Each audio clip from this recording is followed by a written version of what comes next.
Chapter 24, Parabolas. Hermione. There is much unrest here, much same in Ackle. I was admitted to God and spoke with most but feel I did not get whole picture. Many even the Hod, old allies of my line, speak only in surfaces. There is some hidden group, gathering together, Malfoy, others. Worried, I am told there is a weapons stockpile by artificers, but hear denials when asking for curiosity. Traveling to Ackle tomorrow. Will owl from there. Erg. Once upon a time, Professor Sinistra had told Pip that he was a poor student and a disappointment. Coming from the notoriously quiet professor, it had been a pretty nasty insult. Pip had still Hufflepuffed away in astronomy after that, but those words were probably why he'd never even considered advancing to an astronomy NEUT. Truth be told, he probably wouldn't have stood much of a proper chance anyway. Even though he'd never had a problem understanding the ideas involved, the whole ruddy subject just never worked properly for him. It was like there was a chunk missing from his head, and that chunk was the particular part that would have helped him sort out the difference between a Ganymede-shaped blotchy shadow on the surface of Jupiter, or a Callisto-shaped blotchy shadow on the surface of Jupiter. They always just looked like, well, roundish blotches. It was funny, then, that Pip was a personal witness to the launch of the tower's space program. There were many witnesses, of course. A few other Aurors, most of the staff of Material Methods, a few researchers from the Extension establishment, scattered people from 6 other departments, most of the Muggle researchers of the tower, 3 unspeakables, 2 journalists, and some observers from the Ouagadougou School of Magic and the Russell Institute. But not that snooty Professor Sinistra. Philip Pirrip, the history books would say, was present at many events of enormous importance and expense in his capacity as Tower Auror. Known to be a personal friend and confidant of the Tower himself, Pirrip played an important role during key historical times. Although the handsome wizard would eventually lead the Department of Magical Law Enforcement, assisted by his predecessor and husband Cedric Diggory, and although he would go on receive the Order of Merlin for his work in forcing all the centaurs to speak in proper English, Pirrip would often describe his days working side by side with Harry Potter as some of his proudest moments. Professor Auror Sinistra, on the other hand, was just very good at counting the rings of Saturn. Something like that, anyway. Quanon was glaring at him. Bugger. Need to stop daydreaming. Pip stood just a little bit straighter and plastered a grim look of attentive threat on his face. He scanned the crowd, looking for threats, and was relieved to see in his peripheral vision that Quanon had turned her attention elsewhere. "Today," said the tower, "is rather an important day. The Monroe's launch vehicle will reach the altitude of the intended Clark orbit in less than 20 minutes, and then the satellite will kick free, putting wizards in space for the first time in history." There was a small smattering of applause at this last line, and Mr. Potter paused to smile for a moment. He was wearing the old-style robes of a Hogwarts educator, formal black and complete with a string tie. Even his ponytail was tied back with a silk ribbon. "We have also learned that final testing is nearly complete on the Extension establishment's great masterpiece, as the latest version of their slice boxes has proven to be twice as powerful and entirely stable. As we stand here today, they are undergoing final testing in the remote cautionary platform of the Department of Mysteries, to which Madame Hopkirk has graciously granted us access for safety's sake." Mr. Potter gestured at the venerable unspeakable graciously, and she nodded in acknowledgement. "In fact, I think we'll have—" Mr. Potter paused a moment, glancing to someone in the crowd. Percy Weasley, it looked like, before continuing. "Yes, we'll have a view of the slice boxes in use. For some of you, this will be the fulfillment of years of work. For others, this will be where you finally learn what we've spent so much time and sweat doing. It's... No, I better not spoil it, or Luna will be unhappy with me." Mr. Potter shook his head in mock rue, still smiling. Ms. Lovegood, who was standing to the rear of the small crowd, looked up in surprise. She hadn't been paying attention, and her narrow face looked a bit alarmed. But she smiled almost immediately after she sorted through the situation, as though it had just taken her a moment to get caught up to everyone else. "Auror Crane, if you please." said Mr. Potter, gesturing at the wall to his right. We'll take a look, a bird's-eye view, so to speak, at what they have ready for us way down south at the RCP. Madam Umbridge, Yes, thanks. Madam Umbridge had a bubbler in front of her face, and she nodded impatiently at the tower's words. As best as Pip could gather, that foul lump of a woman was monitoring the proceedings in Russia, so they'd know when to watch the launch of the Monroe. She was wearing the white coat she'd been affecting lately, with a long pink scarf draped around her neck in folds. As prompted, Crane cast the two-view charm, tapping her wand on the wall indicated by Mr. Potter. The surface shivered at the touch, and the small gaps and cracks between the fitted stones appeared to melt into each other, subsiding and smoothing until the wall, part of the main material methods manufactory room, was a slick surface of wet gleaming liquid stone. Almost immediately shapes began to bubble up from within the stone, resolving into a sharp-edged gray image, while the rest of the enchanted wall seemed to recede away from the crowd. The features of Harry Madagascar were the first thing visible. The Tower Auror's face swelled out of the wall, 6 feet high, bearded and serious. He said something, and the image wobbled up and down, as the sender on the other end of the spell nodded. It'll just be a moment, everyone, said Mr. Potter, smiling wryly at the display. The sender moved and Madagascar slipped out of sight. A gray-toned view of the tower entrance slid up and out of the stone in his place. Security protocols here are pretty strict, as you may know, added Mr. Potter, and there were a few chuckles from the small crowd. Other colors were starting to billow up from within the stone, grainy reds, veined white, mottled yellow, and cobalt blue. They leached into the two-view image irregularly, coloring the golden arch of the tower entrance before silvering the security hatch.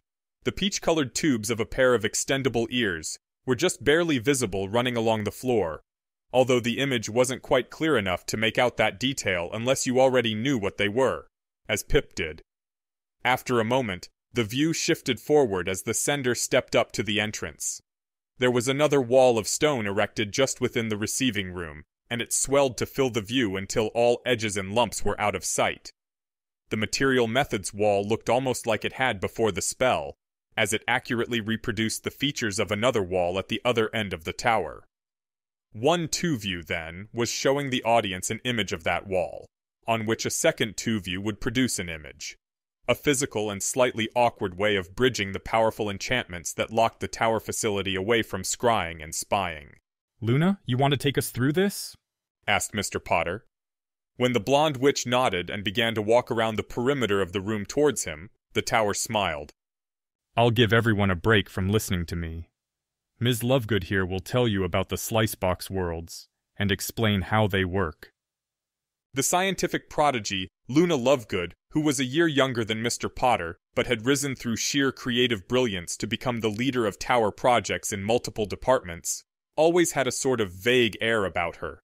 She was rumored to be a seer, although that story might just have come from her long and famous involvement with her father's newspaper. Pip thought that there was just a lot going on behind those big gray eyes, distracting her from the rest of the world, sometimes to the point where she absent-mindedly walked into ruddy walls. I entered into the Slicebox project at the request of Nemanja Salieri, who I worked with on... She hesitated. Another effort. Ms. Lovegood stepped in front of the two-view wall and gestured up at an oblong swelling that was starting to appear across the whole of the view. It looked rather like a pocked quaffle, deflated enough to look squashed at one end, or like an insect's cocoon.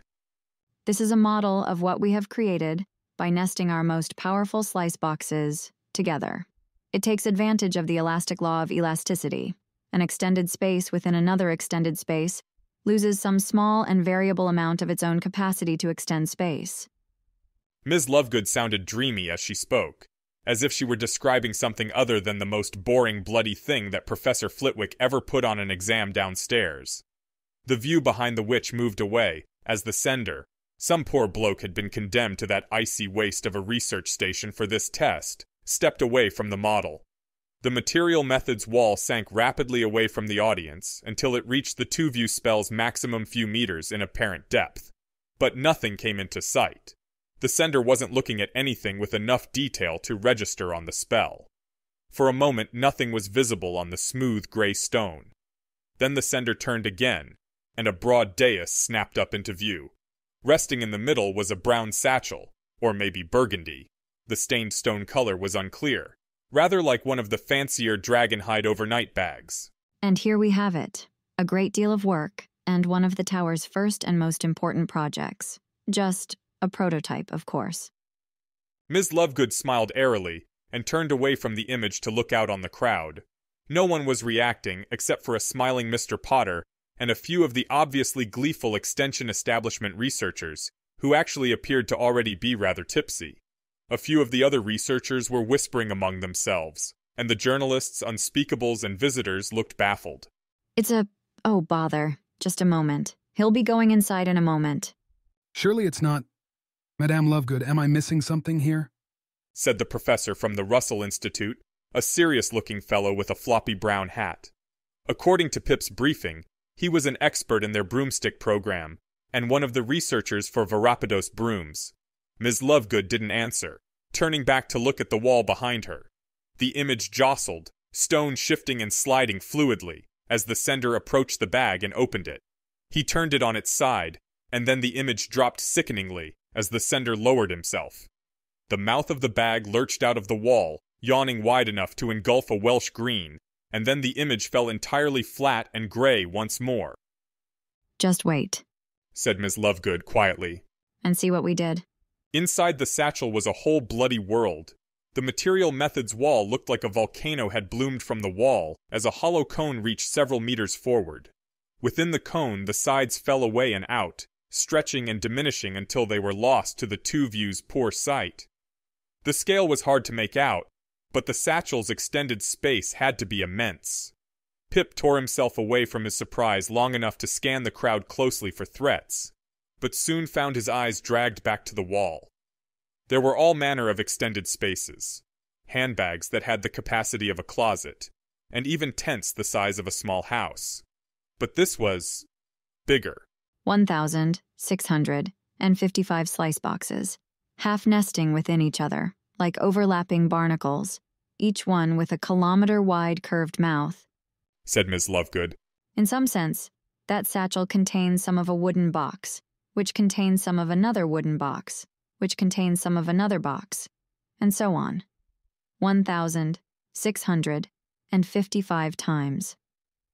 We lose a few percentage points of capacity each time, mostly from the height and width dimensions, but each box supplies a bit more volume to the total space as they overlap. Imagine a suit of goblin mail. Each scale overlaps the next, sheltering a larger area beneath. Each bubble of extended space adds on to the compounding space within the pocket. She paused and added, The internal dimensions of the space, of the pocket, are about the size of Diagon Alley. That last comment drew more of a response than anything, with some of those in the audience gasping. And we're not done, said the tower from his position to the left of the wall and Ms. Lovegood. Right now, our prototype pocket world is the size of a small town. We're working on layering together even more of the slice boxes and pushing the boundaries out enough to contain entire biomes. Place the exterior slice box, or bag, or whatever, in a protective shell, and you have portable, self-contained worlds. A prison, said one of the journalists. An American witch, the one who'd written about the integration facility, Siegfried's, and the profile on Amicus Caro when he had returned from his hideout on Cyprus, where he'd fled after his sister and her husband had been murdered by his former master, you-know-who. Uncertain loyalties, Pip thought, and this line of thought proved it. The journalist's face was a pinched frown, and she added, The perfect prison, that's what you've built. What? Said the tower, and the smile faded from his face. He turned cold green eyes on the interlocutor. No, and it is a sad thing to see something so wonderful and seek out the darkest use for it. But it could be used that way unless I'm wrong, said the journalist. The prisoners could even keep their wands, since they would pose no threat to anyone outside their prison. And if they destroyed it from within, they'd be killed in the process. That is a possibility, but it's one of the least interesting ones, said Mr. Potter. These worlds will represent an end to nearly all existential risk. They will be places of nearly perfect, nearly unbreachable safety and security. They will be planets. Acromantulas, cockatrices, Erklings, Tebos. There are many creatures that we spend much time restraining and preserving. No more. They can have their own escape-proof, muggle-free world. Once we improve them to be large enough to have plants and animals that sustain themselves, we'll no longer have to choose between periodic rampages and genocide, suggested Ms. Lovegood in a dreamy tone out of keeping with her words. And right now, we're looking at an image from Antarctica for safety's sake. Imagine having a laboratory the size of a city, where you didn't need to worry about degrees of caution for anyone but yourself, added Mr. Potter, the smile appearing back on his face. A lot of good wizards and witches will lose their positions, it sounds like, and only the wealthiest will be able to afford this, ventured the American. Will this have an impact on your economy? Yes, in the same way that the coffin makers have suffered as the death rate has dropped, said the Tower, and his sarcasm was cutting enough that some of the onlookers chuckled. Gaspar Shingleton might have put a lot of professional stirrers out of work with his self-stirring cauldron, but that doesn't mean his invention wasn't wonderful, as anyone who struggled through first-year potions can attest. There was open laughter now, and the American fell silent. Ms. Umbridge chose this moment to look up from her bubbler and begin waving vigorously at the Tower, who turned to her, smiling. Thank you, Madame Umbridge. He raised his hands and addressed the crowd again. Everyone, Madame Umbridge has signaled me to let me know that we are close to the launch. Our main event, don't forget. Thank you, Ms. Lovegood.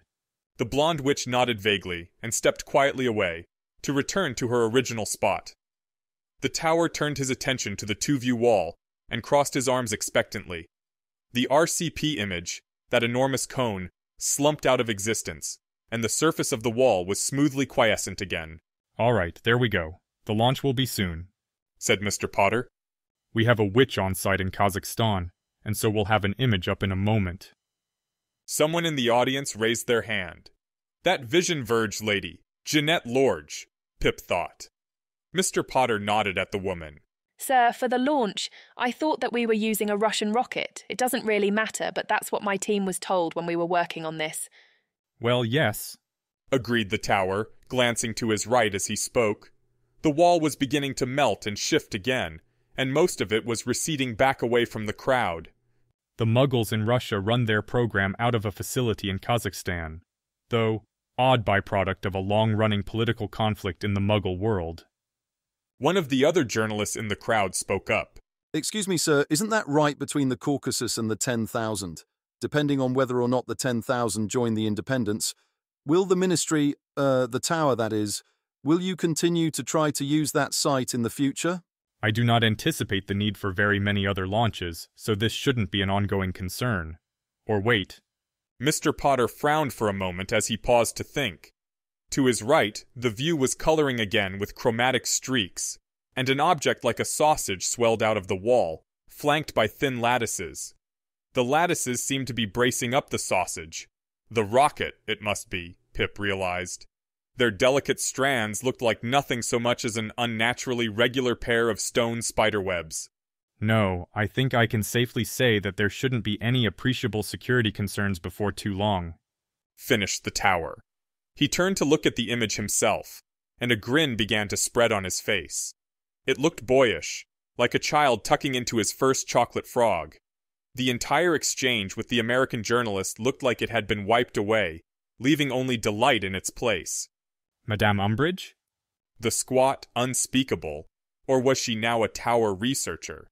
Still holding her bubbler in front of her, stepped up next to the Tower. She held the bubbler closer to her ear, so that she could hear what was being relayed to it, via extendable ear and a second pair of bubblers, from the sender at the launch site. The launch will be taking place within the minute, she said, her voice chirpy and bright. The Monroe will be put into the space outside of the air around our planet, and it will stay there, flying overhead at a fixed rate. Pip still couldn't really picture it. He understood everything about it. The Tower Aurors had all gotten a briefing from Umbridge, and endured a question-and-answer session in which Gregor Nimue had asked all manner of mocking and sarcastic questions, and Umbridge had answered him with a murderous sweetness. But there's a difference between grasping something Ravenclaw style and really understanding it well enough to use that knowledge. It was the difference between something for which you planned and something you could use in a plan. Professor Slughorn had called those the knowables and usables in his puffed-up way. The sender approached closer to the launch vehicle, and the shape of the off-white rocket grew until the entire thing was just visible on the wall. Madame Bogdanova of the Shitinin has kindly agreed to track the rocket as far as her Nimbus can go. Proper pictures will also be made available to the press, and more updates will follow, including pictures of the Monroe and our Spheronaut. Astronaut? Interrupted Mr. Potter, turning to her and frowning. He's an astronaut. Sir, I spoke with several of our Muggle researchers and Madame Bogdanova about this after our discussions about the launch site, and they agreed that we didn't want to endorse one Muggle sphere of influence over another. So rather than astronaut or cosmonaut, we settled on a new term for a magical explorer of the celestial spheres. But, said the tower. The parchments are already all printed up, said Umbridge, smiling totally. Sorry if there was any confusion, Harry. Spheronaut? Muttered Mr. Potter, crossing his arms. The Monroe will represent our finest melding of magic and machine so far, with a built-to-order Muggle device providing the platform, monitored by a team of professionals in the Americas, but with the bulk of the satellite consisting of several devices, most particularly a custom-made vanishing cabinet. Further building, more satellites, and even the insertion of our Spheronaut and his ship will be the simplest of matters, thanks to the connected cabinet down at the RCP. She paused, glancing down at her bubbler. We'll count down when the Zenit is about to launch. Feel free to join in on the count, everyone, announced Umbridge, more loudly. One of the lattices supporting the rocket was moving away, slowly. The tower and his audience all fixed their attention on the shape of the launch vehicle, crafted by the liquid stone of the two-view spell and stained into color by the natural tints of underlying rock. Pip wondered what sort of security was on site at Baikonur. There must be Muggle people with guns, of course, but there were probably any number of Aurors stationed on guard. For operational security, that sort of thing was kept secret even from other Aurors, but Pip suspected Moody, at least, must be in Kazakhstan. Moody was in the tower only a few hours a day to test for security and read reports, and that had been the case for years. 10, 9, 8, 7, 6, began Umbridge, and half of the room joined her, including Ms. Lovegood, Mr. Potter, and every single one of the Muggle and Goblin researchers. Some of the more dignified witches and wizards, such as Madame Hopkirk, only smiled pleasantly instead. The stone at the bottom of the image of the rocket began to bubble and fizz, roiling out from the bottom of the rocket in clouds. Pip held his breath. 5, 4, 3. There was a sharp surge of reddish stone from within the thick gray clouds, as fire began to spray all around the base of the rocket. The Muggle technology seemed to be based around cramming an enormous load of the fire into the body of the rocket, Pip thought, and then shooting it out the bottom. 2, 1, lift up. The rocket lifted up. It moved surprisingly slowly. Pip would have thought it'd streak out of sight almost immediately, but it seemed as though it were struggling its way up, blasting curtains of fire along the way. It was amazing the thing was going anywhere, really. He should be impressed with what the Muggles had done with their limited circumstances. The whole thing was like a blast bomb just waiting to explode, but instead it was climbing into the sky and beyond. The even ground and whatever were those supporting lattices vanished a moment later, as the sender, Ilya Bogdanova, Pip thought Umbridge had mentioned, began flying upward to follow the rocket's path. She must have already been on her broom, with whatever charm she'd need, warming charm, bubblehead charm, others. The image on the material methods wall was now an unsteady view of the white rocket, a flare of red and billowing column of smoke underneath, like a strangely tubular dragon on the attack. Pip glanced around and saw Mr. Potter's hands were clasped in front of him, tight, and his face looked as though he were having some higher experience. For almost 5 minutes, by Pip's estimation, The sender followed the rocket as it got smaller and smaller. Eventually, the only thing in view was the thick bubbles of the wall's stone that represented the column of smoke, drifting gently. The two-view spell ended, and Crane took her wand off the wall. She stood up straight and stretched, working her wand arm stiffly in a circle. Everyone stared at Umbridge, who was on her bubbler again, her free hand plucking nervously at the folds of her scarf. After the passage of a tense minute, during which one of the journalists began to speak before being hushed urgently by a researcher, Umbridge looked up, smiling broadly. Success. All stages complete, fairing jettisoned, and Sunnyvale reports good signal. They're starting maneuvers. Mr. Potter lowered his head and heaved a heavy sigh, a smile still on his face. He turned to the crowd.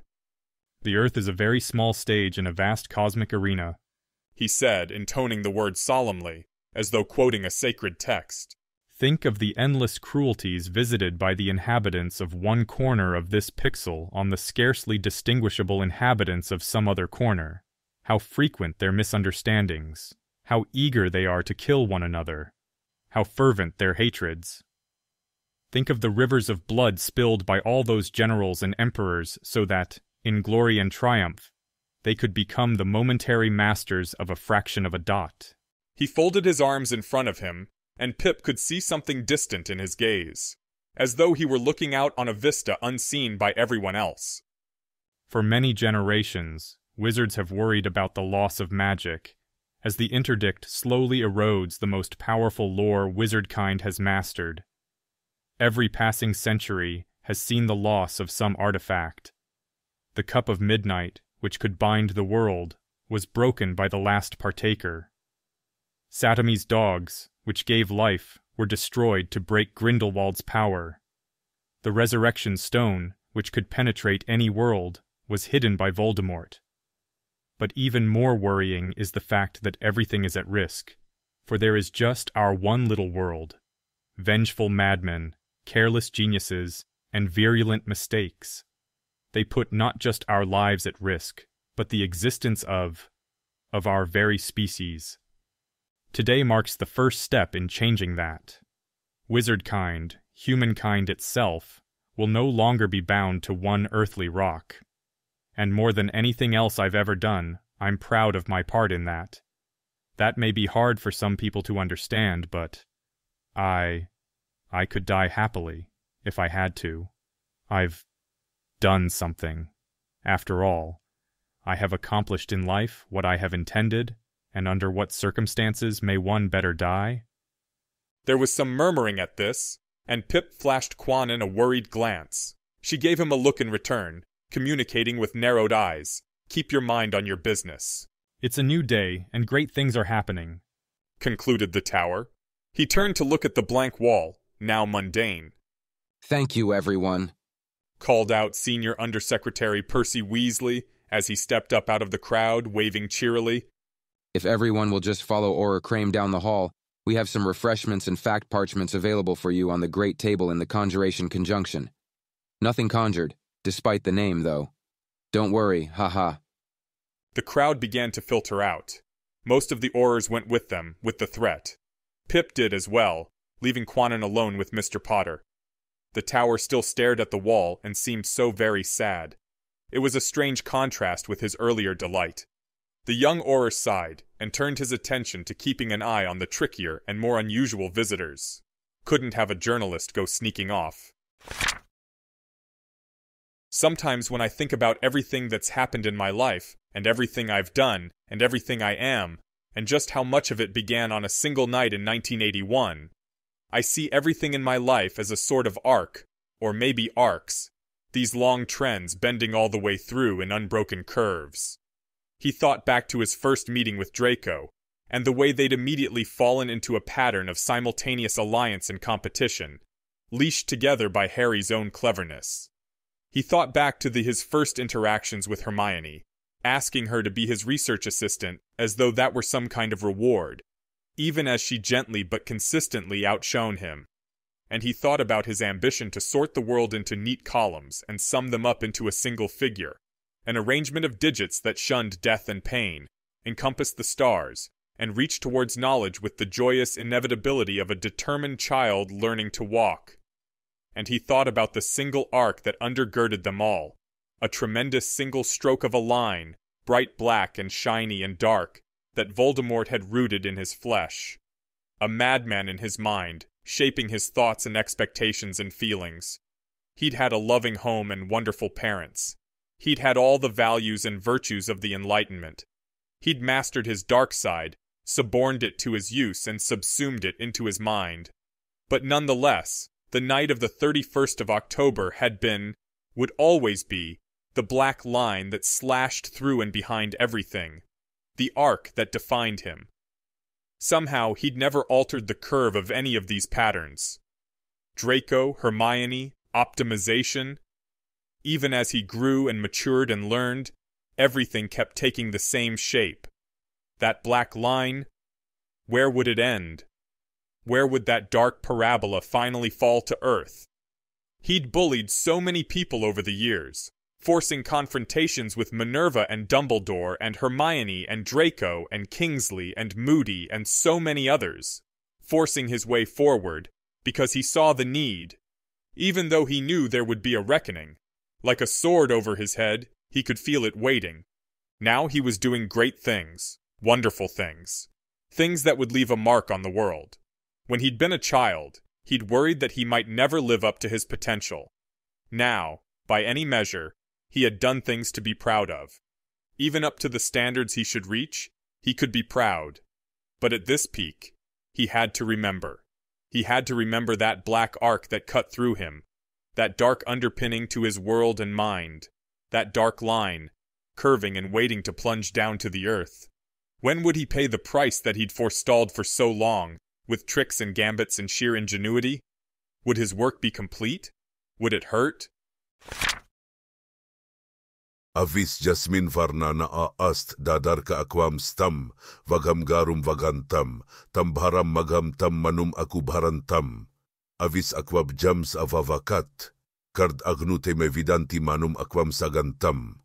Aqua sasa vavakant, krudhi avai, kard agnute vividvant swas, manuspati svarnam avisam skarnauti swabjam, gharmam vastram avibjam skavarnana asti, tat kukruvans avis agram abhugat.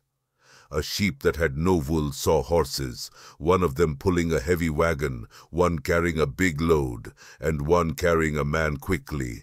The sheep said to the horses, "My heart pains me, seeing a man driving horses." The horses said, "Listen, sheep, our hearts pain us when we see this. A man, the master, makes the wool of the sheep into a warm garment for himself, and the sheep has no wool." Having heard this, the sheep fled into the plain. August Schleicher.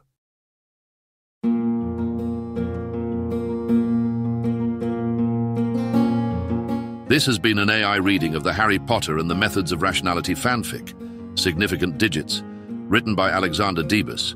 You can find the original text at anarchiashhyperbole.com. The voice for this project was provided by Aeneas Brodsky. You can hear his true-voiced audiobooks at hpmorpodcast.com. If you enjoyed this podcast and wish to help support the creation of others like it, you can visit patreon.com/AskWhoCastsAI or subscribe to this Substack. Thanks for listening.